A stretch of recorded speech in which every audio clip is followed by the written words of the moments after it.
سیدنا ابو ہریرہ رضی اللہ تعالیٰ عنہ خود دولت اسلام سے بہرور ہو گئے تو ان کو فکر ہوئی اپنی بوڑھی ماں کو بھی اس سعادت میں شریک کروں، مگر وہ برابر انکار کرتی رہی۔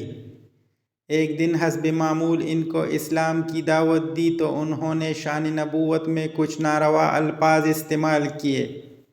ابو ہریرہ رضی اللہ تعالیٰ عنہ روتے ہوئے آن حضرت صلی اللہ علیہ وآلہ وسلم کی خدمت میں حاضر ہوئے اور یہ واقعہ بیان کر کے ماں کے اسلام لانے کے لیے طلب دعا ہوئے۔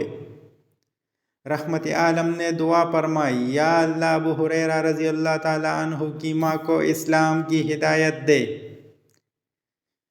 واپس ہوئی تو دعا قبول ہو چکی تھی۔ والدہ اسلام قبول کرنے کے لیے نہا دھو کر تیار ہو رہی تھی۔ جیسے ہی ابو ہریرہ رضی اللہ تعالیٰ عنہ گھر پہنچے، ماں نے کلمہ پڑھنا شروع کیا۔